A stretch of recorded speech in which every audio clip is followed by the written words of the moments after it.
This is just a few words on interviews and focus groups. So first, I'd like to talk about creating your interview protocol or guidelines. So basically, there's two kinds of interviews when you're talking about interviewing a single person, and those are structured interviews and semi-structured interviews. Semi-structured interviews are probably what you are the most familiar with. In a semi-structured interview, you have a list of questions, but if there's something that comes up that you want to follow up on, if something occurs to you in the moment, you're welcome to add those questions in a semi-structured interview. A structured interview, on the other hand, asks exactly the same questions, no more, no less, in exactly the same way to your interview participants. So it's almost like you're reading a survey to them. It's that structured. And in fact, if they ask you for additional information or clarification, you really just stick to repeating the questions that are there. Now, there's benefits to doing a semi-structured interview. There are benefits to doing a structured interview. I just wanted to let you know that there really are those two types. So the next step, once you decide if you're doing semi-structured or structured interviews, is to go ahead and create your interview protocol or your guide for your interview or your focus groups. And again, just as a reminder, focus groups are basically group interviews, as opposed to when we say interview, we're generally talking about one person. So whether you're talking about a single person being interviewed or a group of people being interviewed, you want to go ahead and create your interview protocol or your interview guide. So here's what you're going to do. First of all, I strongly recommend that you write out your introduction. And the reason that I want you to write out your introduction is so that you don't forget to say anything to anyone. A written out introduction, a script for your introduction will guarantee that each of your interview participants gets exactly the same information. So in addition to the regular things that you might want to include in your introduction, such as what's the purpose of this evaluation and how's the information going to be used and about how long is this interview going to take, in addition to all that, you want to be sure to let the participant know that you're going to be taking notes and that the reason that you're taking notes is so that you can have the information when you're done interviewing, when you're compiling and analyzing the information. If you are planning to record the interview, you also want to ask them for their permission to record it. And then related to both of these two bullets is that final third bullet, which is you want to make sure that you share the parameters on confidentiality with them and how you will be handling your notes and recordings.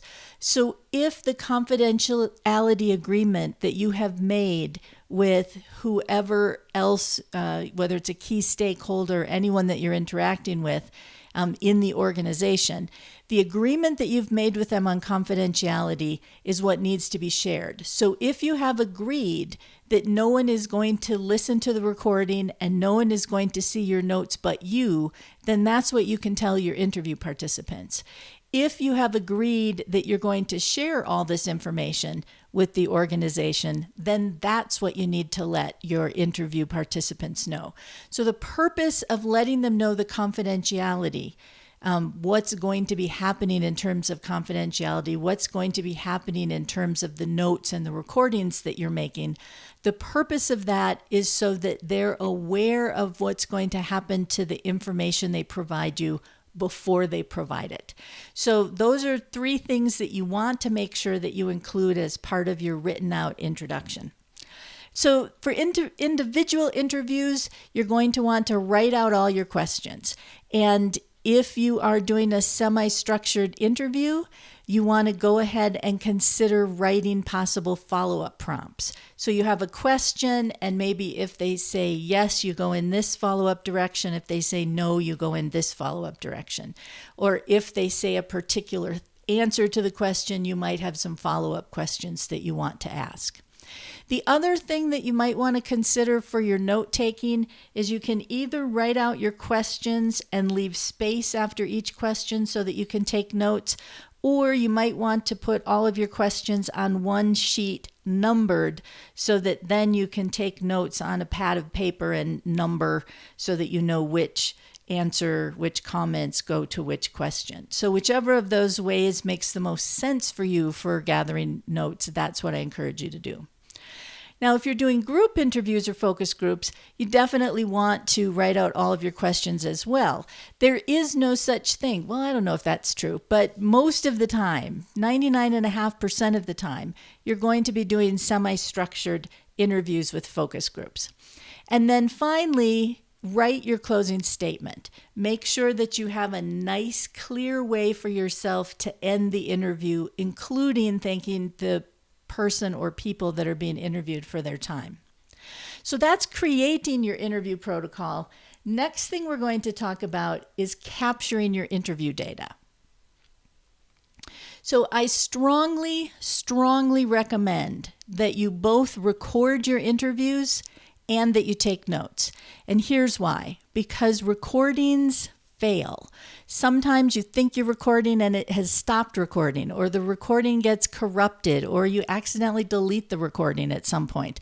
So your notes can serve as a backup to your recording, just as your recording can serve as a backup to your notes. It's better to have both and decide you don't need both than to have one and wish you had the other. So I strongly recommend that you both record and take notes, as long as, of course, you have permission from the person or people that you're interviewing to record and take notes.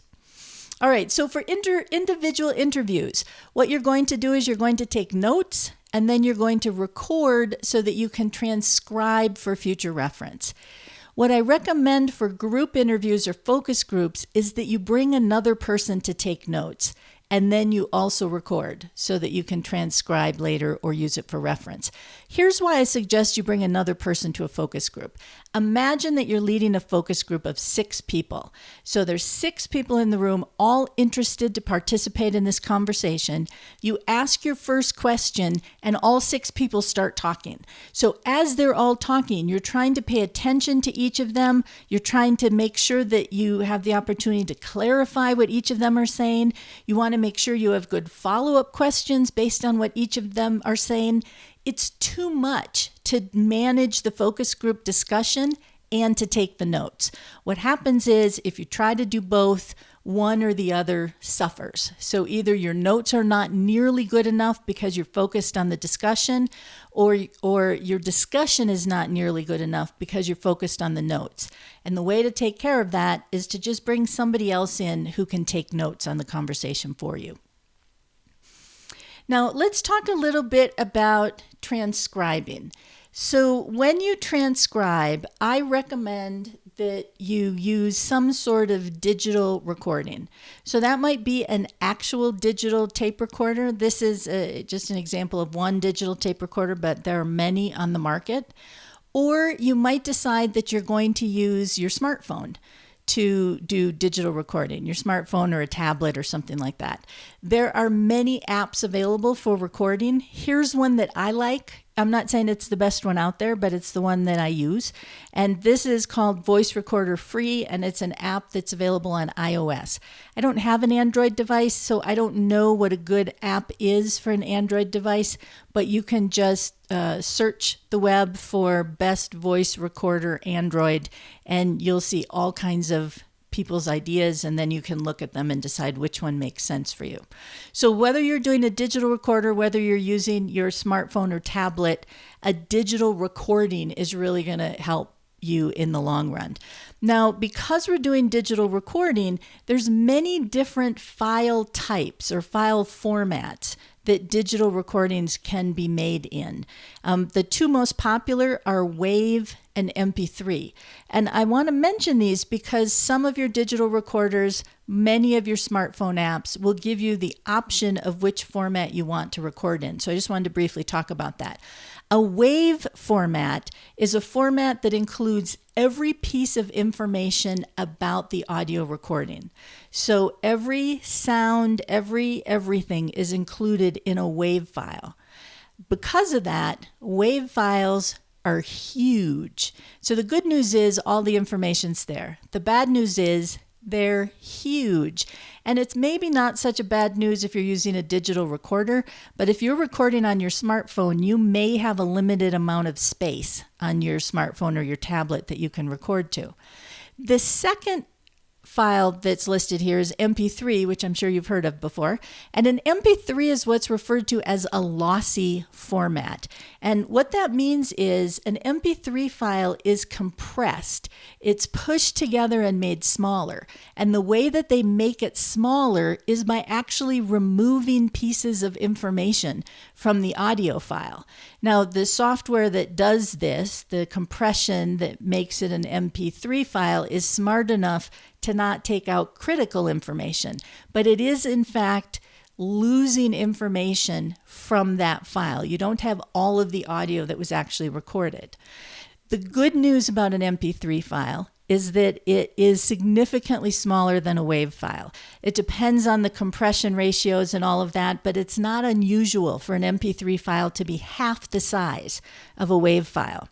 So if for another purpose, some other project, you're recording some music and you're going to be doing something with that music, or you're going to be using that file as a performance, you might want to record that as a WAV file so that all of that rich musical information is there.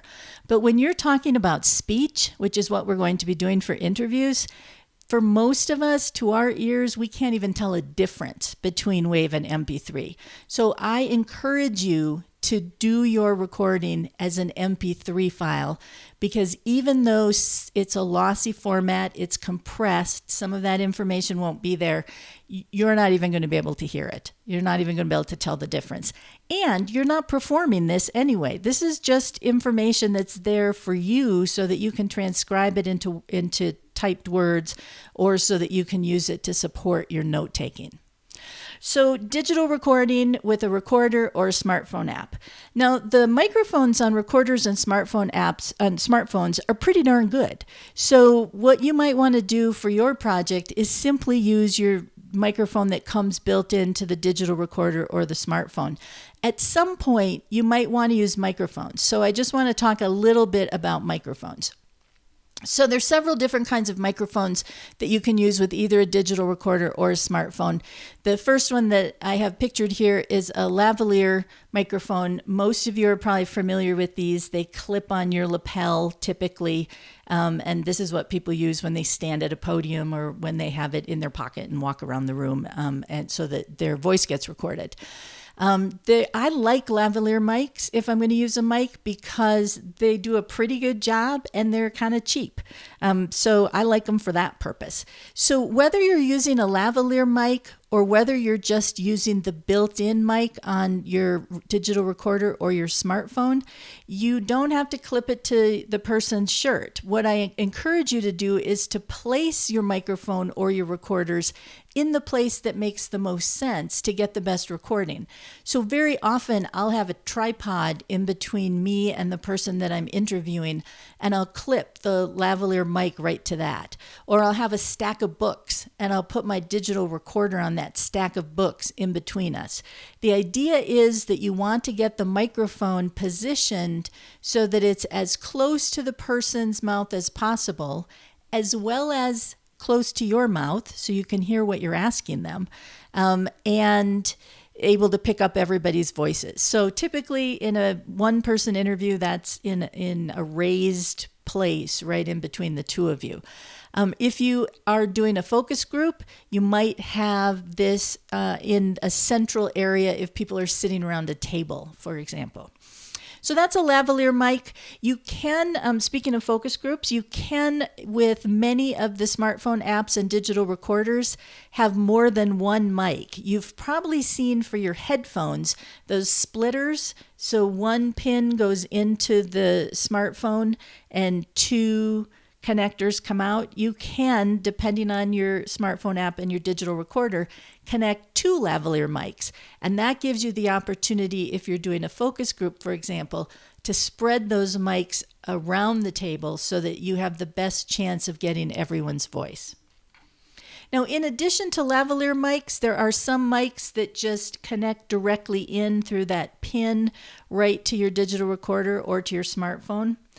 And then there are also condenser mics that are available for smartphones and digital recorders. And so these mics typically pick up a larger area and are slightly higher quality. Again, that's of the quality is of less concern for us because we're doing voice recording just for our own benefit. But if you're doing a focus group, this might be a good way to make sure that you're getting the voices of everyone in the room recorded. And speaking of focus groups, there are also some tabletop microphones available that do a much better job of capturing large groups of people. And most of these can also be daisy chained together so that you can have microphones set on the tables all around the room. But for your project, it could be that just the digital recorder or the smartphone app is plenty good enough. Now, one other way that we sometimes record is when we're interviewing an online call or an online video conference call. Now, if you're using a video conference package that's available through some organization or through some company, it may have built-in recording features. So that's something that you'll need to check with whoever IT support for that video conference package is. If you're using Google Hangouts, which is available to anyone who has a Gmail email or a Google Plus account, you can use Google Hangouts, and Google Hangouts has a built-in recorder. I know a very popular way that I use for interviewing people online is with Skype. And I did want to mention my two favorite Skype recorders. Skype does not have built-in recording capability. You need to get a separate program. For PCs, my absolute favorite, and I have tried a lot of them, is the MP3 Skype recorder. And for Macintoshes, my preference is the call recorder for Skype. So both of those will return an MP3 file to you, so you get the digital file. So now that we've captured our interview data, let's talk about transcribing it. So transcribing and coding your interview data, really there's two ways you can do it. One way is to transcribe it and then go ahead and code it and do your analysis. So you transcribe your interviews and then you use that transcription, which are the exact words that people used in their interviews, in your coding and your analysis. Another way to do it is to code from your notes, from your field notes. If you're going to code from your notes, what I recommend is that you review your notes and then you play the recording as you're looking at your notes, and you use that recording to clarify and supplement your notes. In the heat of the moment, you may have missed some things that you wanted to include in your notes. And then you use those notes in your coding and your analysis. So again, when you code from your field notes, you are not transcribing. So you are not coding the exact words that the person in the interview said. You're coding your notes on what that person said. So no surprise, there's some challenges with that. The first challenge is the quality of your note-taking impacts the quality of the data. The only data that you have to code are whatever notes you wrote down. And so if your note-taking isn't very good, if you're not a very experienced note-taker, what you're going to end up with is less high-quality data. Or as it says in that second bullet point, your data might be fairly thin. And what I mean by thin is it may be fairly surface. You might not have the richness or the depth. You certainly don't have the exact words in most cases that the person used. You also don't have the quantity of the data. No matter how many notes you take, you're probably not writing down every single thing the person said. So a transcribed interview is going to give you a much larger quantity of data to analyze than notes are. And then finally, when you take notes, you are introducing bias and misrepresentation into your notes. So first of all, the fact that you either did or did not record something is a form of bias. The fact that you thought this was important enough to write down or not important enough to write down and take notes on is a form of bias. You don't know that the person thought this was important and this wasn't important. Secondly, the words that you use are very often not direct quotes in your notes. You can use direct quotes, but most of the time what you're doing, because you're trying to interview and take notes all at the same time, is you're summarizing and you're paraphrasing. So the words that you chose to use, the interpretation that you chose to place on what the person said as you're summarizing, that's what you're now going to be coding instead of the exact words that they used. And then finally, sort of in the moment, you might misunderstand what they said. You might miscapture what they said. Now, some of these challenges can be not erased, but minimized by reviewing your notes while you're listening to the recording, because you then can add to your notes. So field notes are never going to be as good as transcribed notes, as transcribed interviews, but you can minimize those challenges. But if you are coding from field notes, if you are not transcribing, you must consider this as you're moving through your analysis to your conclusions and your recommendations. You have to remember and acknowledge that you are coding your notes based on what the person said. You are not coding exactly what the person said. So you can see from this, there are some serious disadvantages of coding from field notes. So why would we ever want to code from field notes? Because transcribing takes a lot of time. So what you need to decide is, am I more concerned about the accuracy and quality of the data that I get from what that person said in that interview? Or is it more important, is it good enough for me to use my field notes in the interest of speed? So let's talk a little bit about transcription. There's basically two ways to transcribe. One is to pay somebody to transcribe it for you, and the other is to do it yourself. So when you pay someone to transcribe for you, this could be a professional service. It could be someone associated with your university or associated with your community who just does this as a side income. I think most people who transcribe charge per page. And the reason I say I think is because I don't pay to have my stuff transcribed. And I transcribe my information, my interviews myself. And there's two reasons that I do this. The main reason, the first reason, is because although it costs me time, it doesn't cost me money. And it's fairly expensive to have things transcribed, as I understand it. But the other reason that I like to transcribe my own interviews is because as I'm transcribing, it's another way for me to really immerse myself in this data.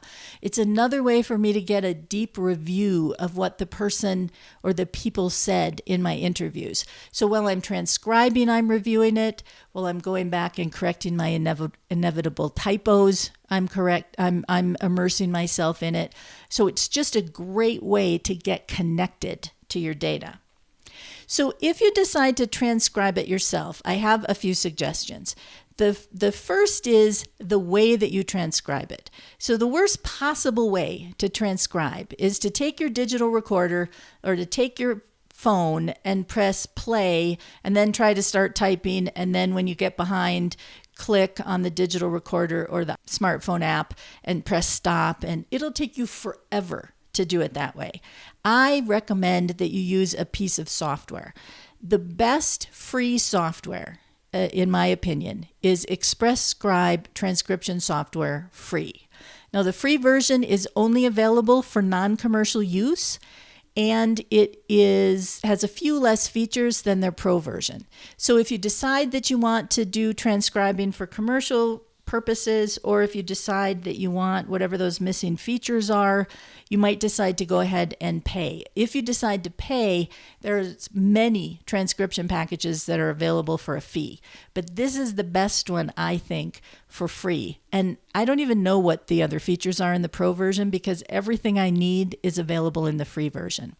So let me just briefly talk through what happens. So a window opens up, you get to open or load your audio file from your interview. And then on screen, there's a play button, and you press the play button and you go ahead and start typing.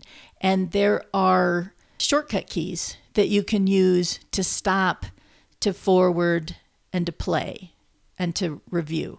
So if, for example, you press the play button, you start typing, you get a little bit behind, you can either take your fingers off the key and move the mouse and press the stop or the pause button, or you can use the shortcut key, which is F9 or something like that. So it's much faster to use transcription software. The other benefit of transcription software is you have the ability to slow down or speed up the recording. So if you cannot type as fast as people speak, and most of us can't, you have the ability to slow down the playback so that it more closely matches your typing speed. Now, the reason that I'm not really clear as to what the shortcut keys are in Express Scribe is because I don't use the shortcut keys. I use a foot pedal, and if there's any way for you to beg, borrow, or steal a foot pedal, I encourage you to do it because it really makes transcribing so much faster. So this is a USB foot pedal. This is the one that I use. There's a limited number of foot pedals that actually work with the free version of Express Scribe. So this one's called Alto Edge. And it looks like it's a solid pedal, but it's kind of has a rocker motion. So this pedal, you can click on the left side, you can click in the middle, and you can click on the right side. So here's what I do when I'm transcribing. The foot pedal is on the floor underneath my right foot. My window is open. I slow down the recording to where it is talking about as fast as I can type. I start typing. When I get a little bit behind, I just push my foot down on the middle part of the foot pedal. It pauses the recording till I get caught up. I push down again, it starts playing again. So I never have to take my fingers off the keys to press a shortcut key or to reach for the mouse.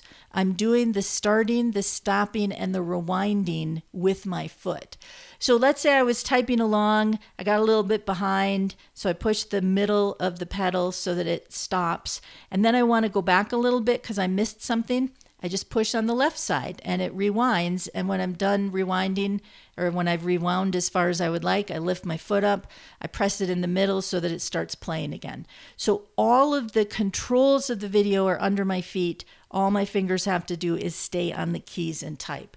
This has made transcription so much easier for me. So again, if you are transcribing, I encourage you to use Express Scribe transcription software free. And if you know someone who has a pedal that you can borrow, I encourage you to do that. Quick summary then for interviews and focus groups. First of all, you're going to create your interview protocol or guide. You'll decide if you're doing semi-structured or structured interview. You'll write out your introduction, your questions, and your closing statement. Then you'll conduct your interviews. And as you conduct your interviews, you're going to record and take notes. And I strongly recommend that another person takes the notes in your focus groups. And then finally, you'll transcribe and code your interviews. And as it says on the screen, you may decide that it's fine to code from your notes instead of transcribing the recording, but just remember that relying on field notes has a negative impact on both the quality and the quantity of the data that you'll have available to use as you analyze. So that is a summary of what you need to do for interviews and focus groups.